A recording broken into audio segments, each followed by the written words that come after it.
What's up, guys? It's your boy the Made Woman. I am back for another video. And if you watch WWE, over time, there's been certain people that they've done correctly, they have pushed perfectly, and there are other people that did not get treated well at all. Some people that got treated well, like AJ Styles, but there are people that did not get treated well. And I think that's what happened with Sting. So let's get right into it. Roll the intro. Let's go.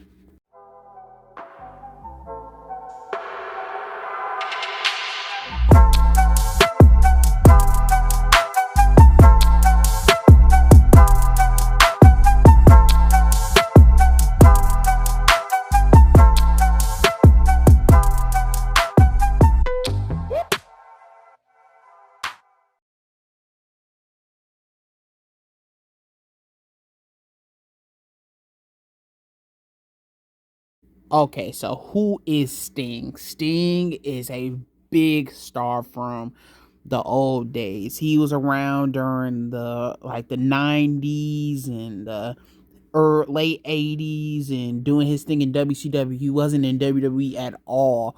This was all WCW, and he's one of the reasons why WCW did their thing. Back in the day, he had like a bodybuilder look. He kind of was like Ultimate Warrior a little bit, but was a little bit different, better. He was better than Ultimate Warrior.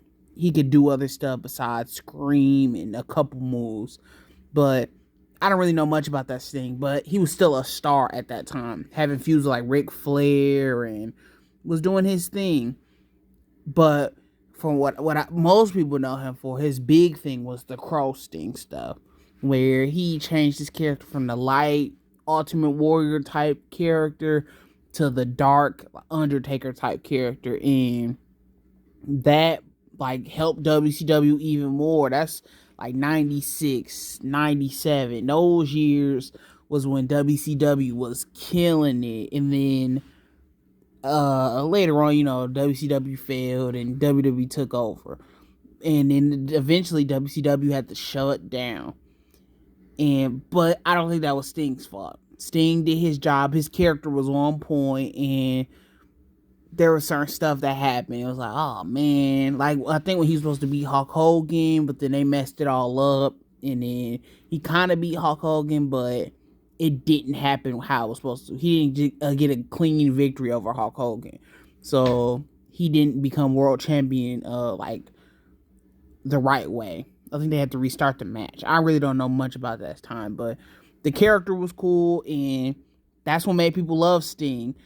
Then when WCW ended, like TNA, this is kind of where I like kind of know Sting. He was like the old head in TNA, and he looked cool, and he once again was kind of like that Undertaker type character. Then he got Joker Sting, but TNA was never going to be as big as WWE, so eventually Sting knew he had to make the jump to WWE. So let's talk about how that went.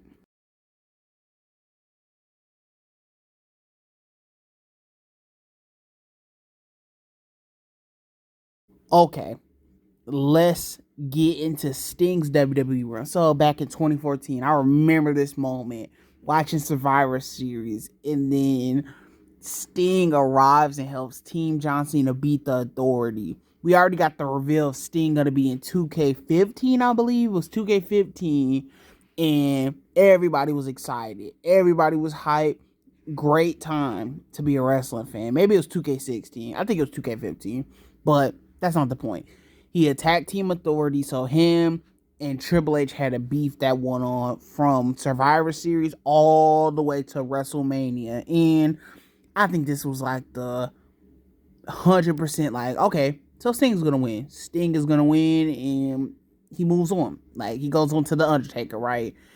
But they made it about WCW versus WWE kind of, and for some reason Triple H thinks this is real life or something. There's some real beef or whatever. So, you know, surprisingly Sting lost, and it was just one of the, I think in my opinion, this is why I'm making this video, this is one of the most stupid wasted moments like ever. all the momentum Sting was having, and he's a legend, so it don't matter, but it does matter. That's not true because it did mess him up, but all that momentum Sting had over those last couple months and making Authority like look bad, and it didn't matter. Triple H won, the Authority won, and they did that a lot during that time. The Authority just was winning for no reason, and Triple H had a thing where it became WCW versus WWE, and then Sting lost. It hurt too. It was bad. That really hurt me. It's like, what? But he's still Sting though. It's like, okay, he's still Sting. So if you go to YouTube, these views on Sting's videos when he was in WWE, that little time we had with Sting did big numbers. Big numbers. And it's crazy that they threw it all away to give Triple H a win. But, Triple H does that a lot. But then we take a break. Sting's gone for a couple months. We take a break, and then Seth Rollins about to reveal a statue he's getting because he's now United States champion and the WWE champion, I believe. Then Sting is revealed to want to have a match with Seth Rollins. Sting returns and then tries to have a match with Seth Rollins. Then him and John Cena and Randy Orton just work together on Raw. Big numbers, like I said, big video views on YouTube. Crazy time. And it was fun. It was really fun. It was like, okay. And then he started doing some of the Joker Sting stuff he was doing in TNA. So that was really cool.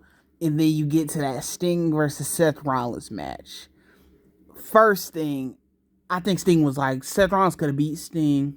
I really don't remember how I felt at the time, but I think that was fine. Seth Rollins maybe can beat Sting. I would have been alright with Sting winning.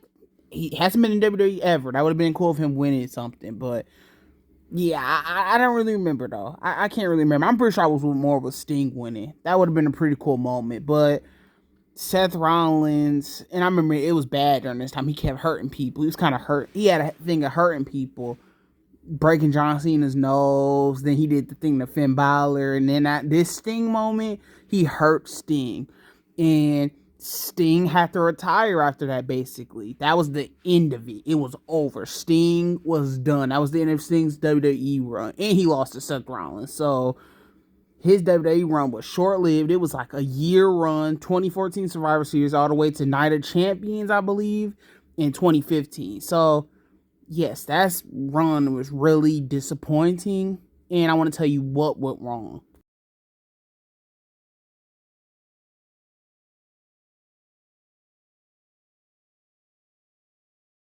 Okay, let's talk about what went wrong in this run for Sting in WWE.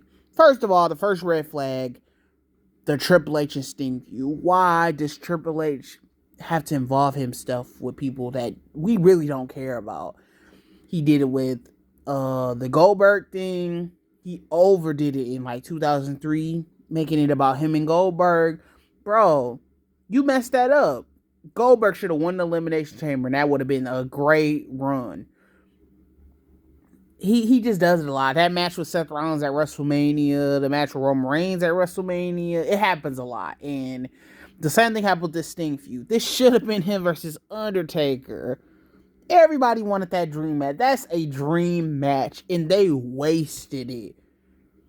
And the Triple H match was cool. I like Triple H, but I have to call it out. He does do that so many times. We don't want to see you.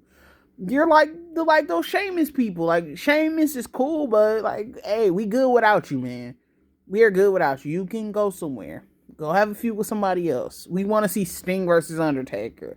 The dark characters. That's why we want to see it. We want to see the dark characters face each other. The promos, all of that. We want to see it all. But they blew it away. And Sting lost. That's crazy. That is crazy. Triple H did not need that win. He would have been fine. They're the bad guys. They're supposed to lose. At the end of the story, the bad guy's supposed to lose. But, WWE sometimes, they just get in their own head and they want to make it about themselves and they ruin it. And it was no payoff to it. Sting was just okay with himself. He was okay with losing. That just wasn't necessary. I think that was very stupid. Seth Rollins, they probably need to get rid of that buckle bomb move. I hate that move. If he hurt people with it, he needs to stop doing it. And I think Seth Rollins is a safe worker, but they had to let him. He still does the move. He still does the move, and they just gotta stop letting him do it. They gotta stop letting him do it, and that messed up Finn Balor and it messed up Sting. Really messed up Sting too. But yeah, that hurt. The Triple H one is the worst. The Undertaker thing is disappointing. We never got to see them fight each other. Undertaker stays around for a couple more years. He gets worse over time. So we really don't want to see the match. And Sting gets hurt after what Seth Rollins did. But, there's a happy ending to it. We got Sting in AEW. He ended up coming back. He wasn't hurt. That's good. Like he was able to come back and do some more wrestling stuff. He still wrestles to this day. And that's cool that WWE didn't stop him from doing something else. And he's going to end his career off as a legend. And he was already a legend, but this just adds more onto his career. And he's getting really old now, but still is a great wrestler, man. Did his thing. And overall, I loved his WWE run. For the time we had with it, it was a fun, good couple weeks. It was a fun couple months. And I feel like he did more. And he was an old head too, so he could have really did some part-time stuff. But he kind of was around, doing matches on Raw and just with John Cena. So that's some dream scenarios. Sting and John Cena in the same ring. That's crazy. So I appreciated the run. They messed it up a lot, but, I appreciate it. So thank you, Sting.